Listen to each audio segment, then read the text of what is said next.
నమస్తే, good morning Telangana. ఇక తెలంగాణ రాష్ట్రంలో కొత్తగా ఏర్పాటైన కాంగ్రెస్ పార్టీ ప్రభుత్వం ఈరోజు 6వ తేదీ అంటే 7వ తేదీన వాళ్ళు ప్రమాణ స్వీకారం చేసినట్టే సుమారుగా 2 నెలల సమయం పూర్తయింది. ఇక సంపుష్టిగా 2 నెలల సమయం పూర్తయింది. అయితే ఈ 2 నెలల కాలం పాటుగా కాంగ్రెస్ పార్టీ తీసుకున్న పథకాల ఆవిష్కరణ విషయంలో కావచ్చు, కేబినెట్ ఆమోదం విషయంలో కావచ్చు, నామినేట్ పదవుల విషయంలో కావచ్చు పెద్ద ఎత్తున చర్చనీయాంశమైనవి. ఇటు మరోవైపు పెద్ద ఎత్తున ప్రజల్లో ఒక ఆశ ఏంటనంటే గత 10 సంవత్సరాలుగా రకరకాలుగా నయవంచనకు గురైనామని చెప్పి ఇదే ప్రతిపక్షంలో ఉన్నటువంటి కాంగ్రెస్ పార్టీ చెప్పింది కదా. మరి నిజానికి ఆ దిశగా కొన్ని ప్రయత్నాలు జరిగినాయి. దొరల పాలన అని చెప్పారు, ఆ తర్వాత గడిల పాలన అని చెప్పిన పరిస్థితి. ఇక కొన్ని విషయాల్లో కేవలం అన్యోన్యులకు వాళ్ళ బంధువులకు మాత్రమే పథకాల కొనసాగింపు కూడా జరిగింది. సో వీటన్నిటికీ స్వస్తి పలికేందుకే కాంగ్రెస్ పార్టీకి మద్దతుగా నిలిచి కాంగ్రెస్ పార్టీ ప్రభుత్వంలోకి తీసుకొస్తే ఇక్కడ ఏమవుతుందనంటే ఆశలు 10,000, ప్రజల్లో ఆశలు 10,000 ఉన్నాయి, కానీ వీళ్ళ చేతుల్లో మాత్రం 10 కూడా దాటడం లేదు కాంగ్రెస్ పార్టీది. అయితే ఇదే అదునుగా తీసుకున్న కేసీఆర్ ఇక ప్రజల్లో కాస్త వ్యతిరేకత మొదలవంగానే దానికి ఆజ్యం పోసే విధంగా యాక్షన్ ప్లాన్తో రెడీ అవుతున్నాడట. ఈరోజు చాలా కాలం తర్వాత తెలంగాణ భవన్కి రాబోతున్నారు కేసీఆర్. మొన్న 2వ తారీఖున ఆయన ప్రమాణ స్వీకారం కూడా చేశారు. ఈరోజు 6వ తారీఖు సుమారుగా ఈరోజు తెలంగాణ భవన్కి వచ్చి 5 ఉమ్మడి జిల్లాలకు సంబంధించినటువంటి నాయకులతో ఈరోజు భేటీ కాబోతున్నారు కేసీఆర్. మరి చూద్దాం ఏ రకంగా ఉండబోతుంది, Revanth ప్లాన్కి KCR action plan A రకంగా రూపొందించబోతున్నారు అనేది. అయితే ప్రజల్లో వస్తున్నటువంటి ఆ కాస్త కూస్త వ్యతిరేకత ఎందుకనంటే ఆర్టీసీ బస్సుల్లో కొత్త సమస్యలు ఉత్పన్నమవుతున్నప్పటికీ నేటి వరకు కూడా ఆ సమస్యలు ఎట్లా పరిష్కారం చేసుకోవాలి, ఏ రకంగా చేసుకోవాలి, మరి ఇంకేమైనా మార్పులు చేర్పులు చేస్తే బాగుంటుందని ఆ ప్రభుత్వం ఆలోచించిన దాఖలాలు లేవు. కొత్త రేషన్ కార్డు అటకెక్కింది, ప్రజాపాలన అప్లికేషన్లు ఏమైనా అర్థం కాని పరిస్థితి. ఇట్లా ఒక్కొక్కటిగా వాళ్ళు చెప్పిన మాటలకి చేసే పనులకి కాస్త వ్యత్యాసం అయితే కనిపిస్తోంది. అంటే పూర్తి స్థాయిలో ఇంకేదో జరిగిపోయింది, ప్రజల్లో ఆందోళన వ్యక్తమవుతున్న స్థాయి అయితే కాదే, కానీ ఆ వ్యతిరేకత కొంత గొప్ప ప్రజల్లో ఆ ఆలోచన వచ్చిందని అంటేనే దాన్ని మరింత ఆజ్యం పోసే విధంగా కేసీఆర్ రెడీ అవుతున్నారు. ఇక మరోవైపు ఈ సంస్కృతికి, ఈ సాంప్రదాయానికి, ఈ భాషా పరిజ్ఞానానికి ఆజ్యం పోసిందే కేసీఆర్. తెలంగాణ అంటే మనం మాట్లాడుకున్నాం, తెలంగాణలో కొన్ని చమత్కారపు మాటలు, తెలంగాణలో కొంత అవహేళనాలు, లేకపోతే తెలంగాణకు సంబంధించి కొన్ని మన భాషలోనే ఆ చమత్కారం అనేది ఉంటుంది. సో భాషను చమత్కారాన్ని కాస్త దానికి పదజాలాన్ని జోడించి దాన్ని ఏమైపోయిందని అంటే ఏదో ఒక రాజకీయ భాష రండ భాషగా మార్చిన పరిస్థితి. ఎందుకు నేను కూడా ఒక జర్నలిస్ట్గా రండా అని మాట్లాడాల్సి వస్తున్నానంటే గతంలో కేంద్ర మంత్రిని కేసీఆర్ ఇదే భాషతో సంబోధిస్తూ మాట్లాడిండు. మొన్న ముఖ్యమంత్రి హోదాలో రేవంత్ రెడ్డి కూడా మాజీ ముఖ్యమంత్రి కేసీఆర్ కూడా ఇదే భాష సంబోధిస్తూ మాట్లాడిండు. నిన్న ఒక మాజీ ఎమ్మెల్యే తెలంగాణ ఉద్యమకారుడు అని చెప్పుకున్నటువంటి బాల్క సుమన్ కూడా పాప ఆయన వెంట ఉద్యమకారులు ఎవరైనా తర్వాత సంగతి. మరి అటువంటి తెలంగాణ ఉద్యమకారుడు అని చెప్పుకునే బాల్క సుమన్ కూడా నేను అదే భాష మాట్లాడుతూ ఒక ముఖ్యమంత్రిని సంబోధిస్తూ మాట్లాడి చెప్పు చూపించి చెప్పుతో కొడతా అని చెప్పి మాట్లాడాడు. సో ఓవరాల్గా ఇదే వార్ కొనసాగుతుంది. ఈ భాష మొదట్లో కాంగ్రెస్ ప్రభుత్వం వచ్చిన తర్వాత కాస్త హుందా కనిపించినప్పటికీ కూడా ఈ భాష మరోసారి ఉత్పన్నమైంది, అది కొనసాగుతుంది. ఇదే ప్రస్తుతం హాట్ టాపిక్గా మారింది తెలంగాణ రాష్ట్రంలో. ఇక బాల్క సుమన్పై కేసు కూడా నమోదైంది. ఇవే అంశాలు చూద్దాం. మరి వివిధ వార్తాపత్రికలు వచ్చిన కథనాలు దానికి సంబంధించి విశ్లేషణ చేసే ప్రయత్నం చేద్దాం. ముందుగా ఈనాడు విషయానికి వస్తే మేడిగడ్డ బ్యారేజ్ వరదను తట్టుకోగలదా, ప్రభుత్వానికి గుత్తేదార్ ఎల్ఎన్టీ లేక. మరి కట్టిందే ఎల్ఎన్టీ సంస్థ కదా, తట్టుకోగలదా అని ఎప్పుడైంది అనేది. ఇక్కడ వీళ్ళు ఏమంటున్నారంటే మేడిగడ్డ బ్యారేజ్ నిర్మాణం వరకే మా పని, నిర్మాణం మాత్రమే మా పని, ప్లానింగ్ మొత్తం అధికారులదే, ఈ ప్లానింగ్ మొత్తం ప్రభుత్వానిదే. సో ఏమైనా తప్పుదాలు జరిగి ఉంటే గత ప్రభుత్వం చేసిన తప్పిదాలు తప్ప మాకు ఎటువంటి సంబంధం లేదంటే తరహాల ఎల్ఎన్టీ సంస్థ మాట్లాడుతున్నది. మరి ఏం చేస్తారో చూద్దాం. ఇక లీకేజీకి పాల్పడితే భారీ శిక్ష, సుప్రీంకోర్టు హైకోర్టు కేంద్రం క్యాబినెట్ ఆమోదం అట, లోక్సభలో బిల్ పాస్ అట. ఇక 1000 ఏళ్లు గుర్తుండేలా 3వ విడత పాలన, వచ్చే ఎన్నికల్లో భాజపాకు 370 సీట్లు ఖాయం, మోదీ. కాంగ్రెస్ మూతపడే దుకాణం అని ఎద్దేవా. ఇక వచ్చే లోక్సభ ఎన్నికల్లో 370 సీట్లు సాధిస్తాడ బీజేపీ పార్టీ. కాళేశ్వరం ఈఎన్సీకి నోటీసు, మేడిగడ్డ పనులు పెండింగ్లో ఉన్న పూర్తయిన ధృవీకరణ ఎలా ఇచ్చారు, వివరణ కోరిన నీటిపారుదల శాఖ ఈఎన్సీ. ఇక రేవంత్వి అబద్ధాలు, కేఆర్ఎంబీపై సీఎంది వితండవాదం, భారత సీనియర్ నేత హరీష్ రావు మండిపాటు, బోర్డుకు ప్రాజెక్టులు అప్పగిస్తామని కేసీఆర్ ప్రభుత్వం ఏనాడు చెప్పలేదని స్పష్టీకరణ. ఇక హరీష్ అసత్యాలు, బోర్డుకు ప్రాజెక్టుని అప్పగించింది భారత ప్రభుత్వమే, కాళేశ్వరంలో ఒక బ్యారేజ్ కుంగింది, ఇంకొకటి కూలేందుకు సిద్ధంగా ఉంది, నీటిపారుదల శాఖ మంత్రి ఉత్తమ్ కుమార్ రెడ్డి.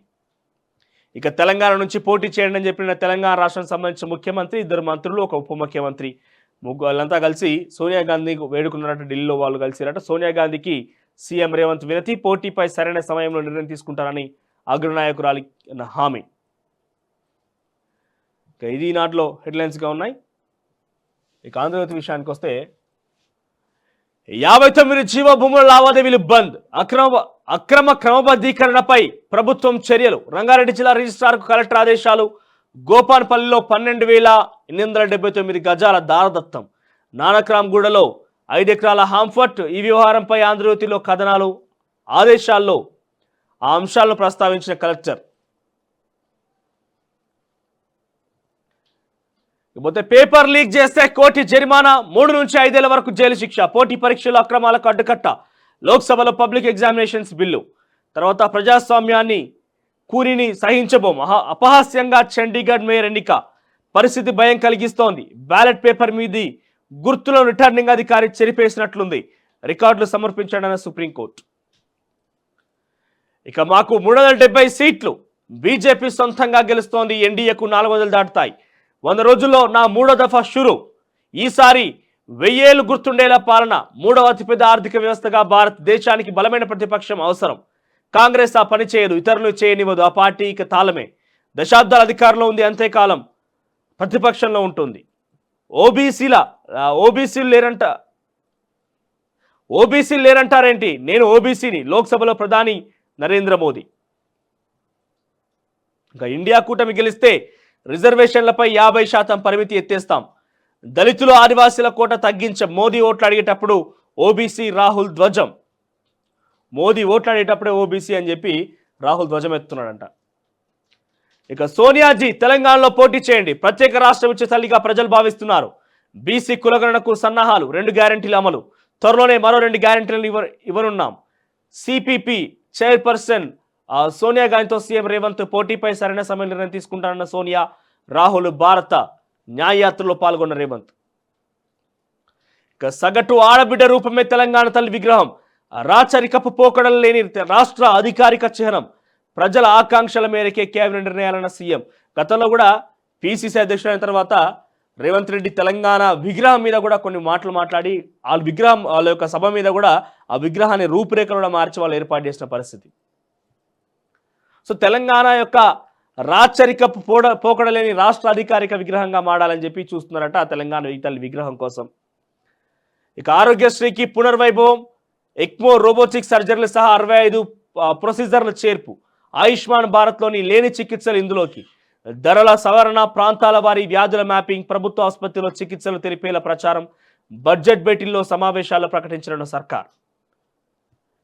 ఇక గృహజ్యోతికి శ్రీకారం. 200 యూనిట్లలోపు విద్యుత్ ఇక ఫ్రీ. ఫిబ్రవరి నుంచి అమలు. మార్చి బిల్లు 0. ఒక కుటుంబానికి ఒక కనెక్షన్కి అమలు. 2022-23లో 2180 యూనిట్ల లోపు ఉండాలి. సో సంవత్సరానికి మీరు అంటే 2022 నుంచి 23 దాకా మీ యొక్క ఒక సంవత్సరం యొక్క విద్యుత్ కనెక్షన్ మీటర్కి సంబంధించి ఓవరాల్ మొత్తం 2181 లోపు ఉంటేనే ఈ కనెక్షన్ వర్తింపట. ఇది 0 బిల్ అనేది వర్తిస్తుందట. సో ఎంత? 2181 యూనిట్ లోపు ఉండాలట ఒక సంవత్సరం మొత్తం. అంటే యావరేజ్గా మీకు ఒక్కొక్క 12 నెలలు ఉంటే మనకు కనుక యావరేజ్గా ఒక్కొక్క నెలకి 150 నుంచి 180 యూనిట్లు లోపు ఉంటేనే ఇది మనకు వర్తిస్తుంది, లేదంటే వర్తించదు. ఇక బిల్లు జారీ టైంలో 200 లోపు ఉండాలి. బిల్లు ఇష్యూ చేసేటప్పుడు 200 లోపు ఉండాలన్నట. రేషన్ కార్డుకు ఆధార్ లింక్ అయి ఉండాలి. ప్రజాపాలనలో దరఖాస్తు చేసుకుంటేనే పథకం. తొలి విడతలో 34,59,585 మందికి అమలు. ఏంటిది ఇది? 200 యూనిట్ల లోపు ఉచిత కరెంటు. ఇక ఏటా సర్కార్పై 4,164 కోట్ల భారం అట.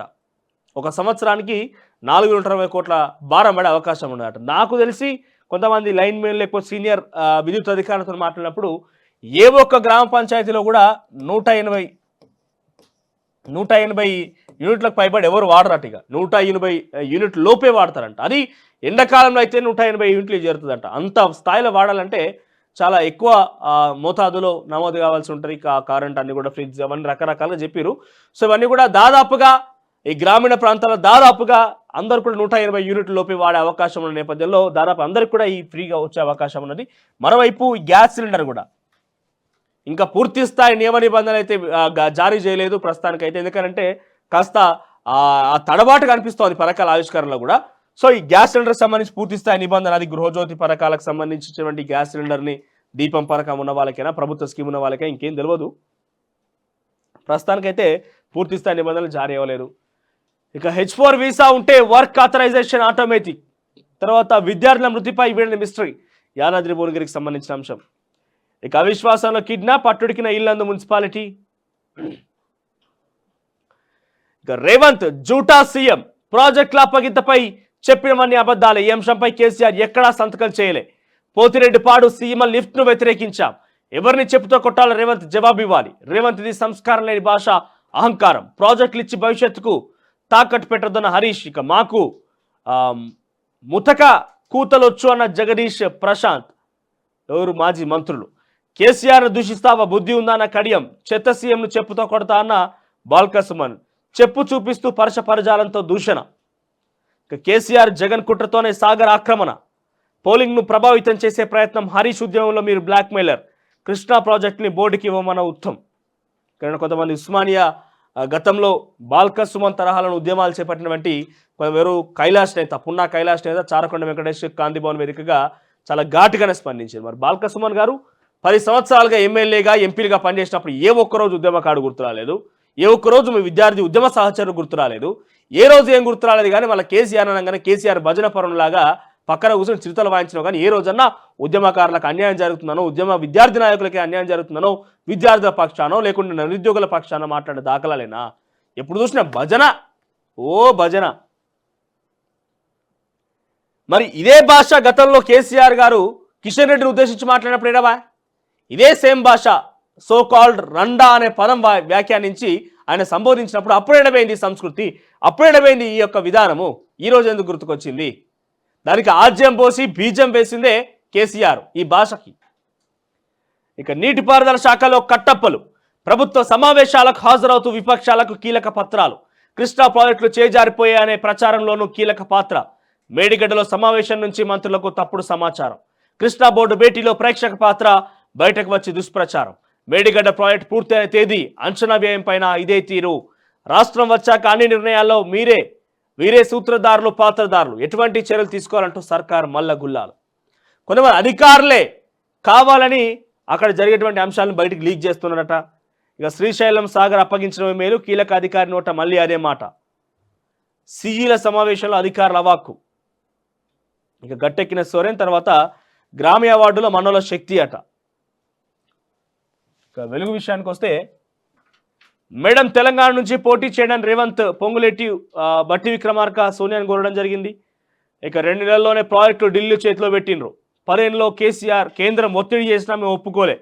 మితిమీరిన అహంకారంతోనే సీఎం మాట్లాడుతున్నాడు, మేము ఆయన లెక్క కాదు సంస్కారంతో మాట్లాడతామన్న హరీష్ రావు. ఇక హరీష్ చెప్పేవన్నీ పచ్చి అబద్ధాలు, ప్రాజెక్టులను బోర్డుకి ఇచ్చింది ఒప్పుకున్నదే కేసీఆర్ అట. ఇక ప్రజాస్వామ్యాన్ని కూలి చేశారు. చండీగఢ్ మేయర్ ఎన్నికలను నిర్వహించిన రిటర్నింగ్ ఆఫీసర్ పై సుప్రీంకోర్టు మండిపడింది. ప్రజాస్వామ్యాన్ని కూని చేసేలా ఆయన ప్రవర్తన ఉందని ఆగ్రహం వ్యక్తం చేసింది. ఇక విశ్వాస పరీక్షలు నెగ్గిన చంపాయి సర్కార్, జార్ఖండ్ సీఎం చంపాయిశ్వరన్ సంకీర్ణ ప్రభుత్వం విశ్వాస పరీక్షలు నెగ్గిన 81 మంది సభ్యులున్న అసెంబ్లీలో 47 మంది ఎమ్మెల్యేలు అనుకూలంగా ఓటు వేయగా 29 మంది వ్యతిరేకించారు. కాళేశ్వరం కేసులో కేసీఆర్ ఏ క్షణమైన అరెస్టు కావచ్చు. వరప్రసాద్, కాళేశ్వరం కేసులో కేసీఆర్ ఏ క్షణమైన అరెస్ట్ కావచ్చు. దేశం విడిచి పారిపోయేందుకు ఆయన ఫ్యామిలీ ఏర్పాటు చేసుకుంటుంది. మంత్రి కోమటిరెడ్డి వెంకటరెడ్డి అందుకే గతంలో హైర్ చేసుకున్న స్పెషల్ ఫ్లైట్ క్యాన్సిల్ చేసుకోలే. గతంలో కేసీఆర్ ఒక ఫ్లైట్ని హైర్ చేసుకోలేదు, క్యాన్సిల్ చేసుకోలేదట. ఆ ఫ్లైట్లోనే వారిపోతున్నారు అనేది కోమటిరెడ్డి వ్యాఖ్య. ఇక పేపర్ లీక్ చేస్తే 5 ఏళ్లు జైలు, ₹1 ఫైను. ఇక కేంద్రానికి టీజీ ఫైల్, కేబినెట్ నోట్తో నేడు ఢిల్లీకి ఆర్టీఐ అధికారి.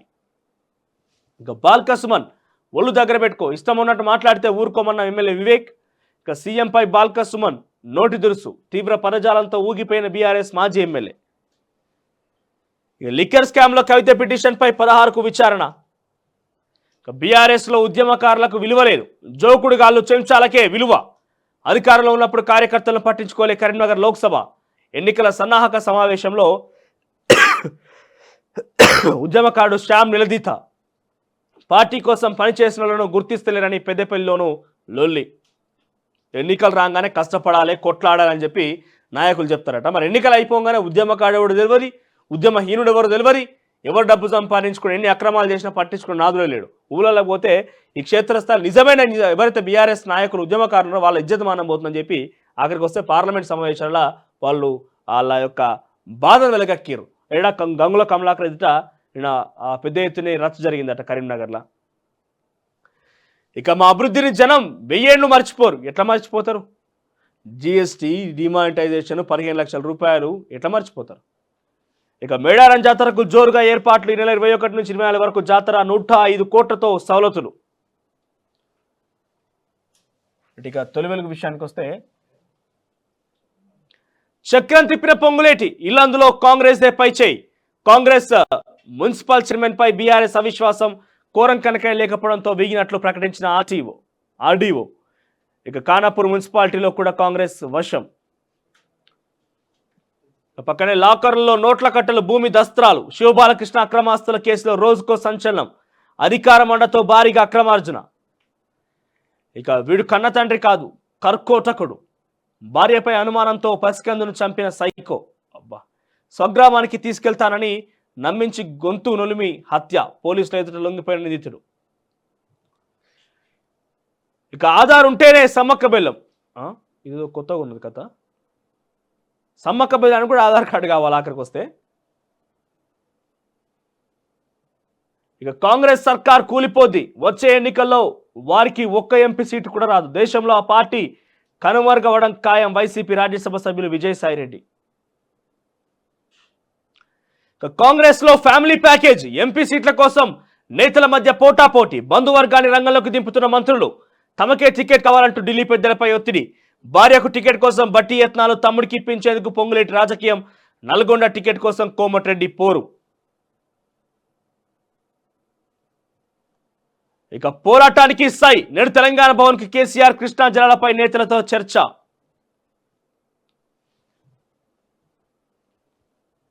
ఇక కేసీఆర్ జోలికొస్తే చెప్పుతో కొడతా. బాల్క సుమన్ పై కేసు నమోదు. ఇక మాజీ ఎమ్మెల్యే బాల్క సుమన్ సంచలన వ్యాఖ్యలు. రేవంత్ది మితిమీరిన అహంకారం. దగుల్బాజీ మాటలు బంద్ చేయి. కేఆర్ఎంబీ ప్రాజెక్టులు అప్పగించేందుకు బీఆర్ఎస్ ఒప్పుకోలేదు. కాంగ్రెస్ వచ్చిన తర్వాతే ప్రాజెక్టులు కేఆర్ఎంబీ చేతిలోకి. సీఎంపై మాజీ మంత్రి హరీష్ రావు ఆగ్రహం. మరి నిజానికి ఒకవేళ కేఆర్ఎంబీ ప్రాజెక్టుకు సంబంధించి కేసీఆర్ ప్రభుత్వం అప్పగించకపోతే అంత పెద్ద ఎత్తున అధికారులని, పోలీస్ వర్గాలని మోహరించి నాగార్జున సాగర్ డ్యామ్ మీదకి వచ్చినప్పుడు ఎందుకు మాట్లాడే బీఆర్ఎస్ నాయకులు? ఎందుకు వ్యతిరేకించలే? ఎందుకు అప్పుడున్నటువంటి ముఖ్యమంత్రి కేసీఆర్ ఎందుకు ఎలక్షన్ కోడ్ సందర్భంలో ఈ యొక్క అంశం జరిగినప్పటికీ ఎందుకు మీరు వ్యతిరేకించలే? ఎందుకు మాట్లాడలేదు? అపెక్స్ మీటింగ్ ఎందుకు హాజరు కాలేదు? గతంలో జరిగినటువంటి తప్పులు మొత్తం కూడా ఒక్కొక్కటి బయటకు వస్తున్న కొద్దీ ఎట్లా రివర్స్ కౌంటర్ అయ్యే రకంగా వీళ్ళు మాట్లాడుతున్నారు తప్ప నిజానికి కేఆర్ఎంబీ ప్రాజెక్ట్ అనేది గతం నుంచి కూడా చర్చకు వస్తున్నది. వాళ్ళు పలుమార్లు ఇరు రాష్ట్రాల ముఖ్యమంత్రులు హాజరు కావాలి, అపెక్స్ మీటింగ్ జరపాలి, మీరు చర్చించుకోవడానికి రకరకాలుగా వీళ్ళకి వినతులు ఇచ్చినా కూడా ఏ ఒక్కరోజు కేసీఆర్ దాఖలు చేయలే. ఇక ఇద్దరిని చంపేశారా? విద్యార్థినుల ఆత్మహత్య కేసులో వెలుగులోకి సంచలన విషయాలు. మృతదేహాలపై గాయాలున్నట్టు ఆరోపణ. హత్య చేసి ఆత్మహత్యగా చిత్రీకరిస్తున్నారని విద్యార్థి సంఘాల ఆందోళన. ఇక వార్డెన్తో పాటు 6గురిపై కేసు నమోదు. నన్ను క్షమించు డాడీ, నా తప్పులేదు. Chennai silks shopping mall building పై నుంచి దూకి మహిళ ఆత్మహత్య. పనిచేసే చోట ఇబ్బందులు పెడుతున్నారని కుమారుడికి ఆడియో మెసేజ్. వేధింపులే కారణం అంటున్న కూతురి జాహ్నవి. ఇక షాపింగ్ మాల్ ఎదుట కుటుంబ సభ్యుల ఆందోళన. కేసు నమోదు దర్యాప్తు చేస్తున్న పోలీసులు. చెన్నై సిల్క్స్ దగ్గర అలా పనిచేసే ఒక ఉద్యోగిని ఆత్మహత్య చేసుకుందంట. నమస్తే తెలంగాణ విషయానికి వస్తే ఇక కృష్ణా ప్రాజెక్టులు కేంద్రానికి అప్పగించి తెలంగాణ కాంగ్రెస్ ప్రభుత్వం అన్యాయం చేయడాన్ని నిరసిస్తూ సోమవారం పలు జిల్లాల్లో ఆందోళనలు జరిగాయి. మిర్యాలగూడ పట్టణంలో నందిపహాడ్ జంక్షన్లో మాజీ ఎమ్మెల్యే నల్లమోతు భాస్కర్ రావు ఆధ్వర్యంలో సీఎం రేవంత్ రెడ్డి దిష్టిబొమ్మ దానం చేశారు. మరి ఇదే రైతులు గతంలో అపెక్స్ మీటింగ్ హాజరు కాకుండా కృష్ణా బోర్డు రివర్ మేనేజ్మెంట్ పలుమార్లు ముఖ్యమంత్రుల్ని ఇద్దరు భేటీ కావాలని హాజరు కావాలని వినతులు ఇచ్చినప్పటికీ ఏ ఒక్కరోజు హాజరు కాని కేసీఆర్ని ఏం చేయాలి? అంతెవరన్నా నిజమైన రైతు ఉన్నారా? మొత్తం బీఆర్ఎస్ పార్టీ రాజకీయం. పార్లమెంట్ ఎన్నికలు వస్తున్నాయి కదా, ఇక షురూ చేయాలి. ఇక కేసీఆర్ను తిరగనివ్వం, అన్యాయం చేసి మీటింగ్ ఎలా పెడతారు? కేసీఆర్కి ఏదైనా జరిగితే మా బాధ్యత కాదు. హరీష్ రావు జైలుకు పోక తప్పదు. నల్గొండలో బీఆర్ఎస్కు డిపాజిట్ రాదు. మీడియా సమావేశంలో మంత్రి కోమటిరెడ్డి. ఇక ప్రాజెక్టుల పరాధీనంపై పోరుబాట. కేఆర్ఎంబి కృష్ణా ప్రాజెక్టుల అప్పగింతపై ఉద్యమ కార్యాచరణ నెల 2వ వారంలో నల్గొండ జిల్లాలో భారీ బహిరంగ సభ. నేడు తెలంగాణ భవన్కు కేసీఆర్ 5 ఉమ్మడి జిల్లాల నాయకులతో బీఆర్ఎస్ అధినేత సమావేశం. ఇప్పుడు ఏమైంది? మొదటిదాకా అసెంబ్లీ ఎన్నికలు జరిగితే వీళ్ళేసిన ప్లాన్లు ఏ వర్కౌట్ కావాలి. ఏమని? రైతు బంధు వర్కౌట్ కావాలి, దళిత బంధు వర్కౌట్ కావాలి, బీసీ బంధు వర్కౌట్ కావాలి, ఇంకేదో బంధు పెట్టి ఈ బంధువులన్నీ పెడితే ఏది వర్కౌట్ కావాలి. మళ్ళీ కొత్త ఏజెండా ఎత్తుకోవాలి కదా. కథం కృష్ణా రివర్ బోర్డ్ మేనేజ్మెంట్కి సంబంధించి అప్పగించింది రేవంత్ సర్కార్, మనల్ని మోసం చేస్తాను, కొత్త ఏజెండా ఎత్తుకొని ఇక పార్లమెంట్ ఎన్నికలకు పోతారు. ఈ అంశాన్ని ఎత్తుకొని పార్లమెంట్ ఎన్నికలకు పోతారు. ఇక నల్లగొండపై పోలీసు చట్టం, ప్రాజెక్టుల అప్పగింతపై కాంగ్రెస్ కుప్పిగంతులు. నల్గొండలో భారీ సభకు బీఆర్ఎస్ యోచన. కాంగ్రెస్ సర్కారులో మొదలైన అలజడి. సభను అడ్డుకునేందుకు 30-30A యాక్ట్. బస్సులు ఇవ్వొద్దని ఆర్టీసీకి మౌఖిక ఆదేశాలు. ఇక జూటాకోర్ సీఎం. కేఆర్ఎంబి భేటీలో సంతకాలు, అప్పగించలేదని అబద్ధాలు. ఇప్పటికైనా చేసిన తప్పును ఒప్పుకోండి. రేవంత్ పై హరీష్ ఫైర్. అసెంబ్లీలో చర్చకైనా ఢిల్లీ వచ్చేందుకైనా మేము రెడీ అంటూ హరీష్ రావు సవాల్. ఇక విషయం లేకుండా విషయం చెబితే నడవదు. బూతులతో బుల్డోజ్ చేస్తామంటే కుదరదు. ఉమ్మడి పాలన అంత బాగుంటే తెలంగాణ ఉద్యమం ఎందుకు మొదలైంది? పోతిరెడ్డి పాడుకు నిరసనగానే ఆనాడు మేము పెదవులకు రాజీనామా చేసినాం. మేము పేగులు దిగేదాకా కొట్లాడుతుంటే ఉత్తమ్ పులిచింతల పనిలో బిజీగా ఉన్నాడు. మా పార్టీ పుట్టిందే తెలంగాణ సాధన కోసం, బీఆర్ఎస్ ఉన్నదే తెలంగాణ హక్కుల కోసం. కాంగ్రెస్ ఫెయిల్ కావాలని కోరుకోవట్లేదు, రాష్ట్రానికి మేలు జరగాలని కోరుకుంటున్నాం. ఇక పోటీ పరీక్షలు అక్రమాలు పాల్పడితే కోటి జరిమానా. H4 వీసాదారులకు work authorisation. ప్రజాస్వామ్యాన్ని కూనీ చేయడమే ఎన్నికల వ్యవస్థను. అది చండీగఢ్లో జరిగిన మేయర్ ఎన్నికలకు సంబంధించిన అంశం. ఇక రేషన్ కార్డు ఉంటేనే గృహజ్యోతి. మొదటి నుంచి అది ఉన్నదే కదా. 6 గ్యారంటీలో ఏ గ్యారంటీ అమలు కావాలన్నా రేషన్ కార్డు తప్పనిసరి. ఇక తెలంగాణ సర్కార్ త్వరలోనే కూలుతుందని చెప్పి ఏపీ రాజ్యసభ సభ్యుడు విజయసాయిరెడ్డి చెప్తారట. ఇక 7వసారి ఢిల్లీకి తెలంగాణ నుంచి పోటీ చేయండి. సోనియా గాంధీకి ముఖ్యమంత్రి రేవంత్ విజ్ఞప్తి. అగ్రనేతలతో ఢిల్లీలో సీఎం, డిప్యూటీ సీఎం భేటీ.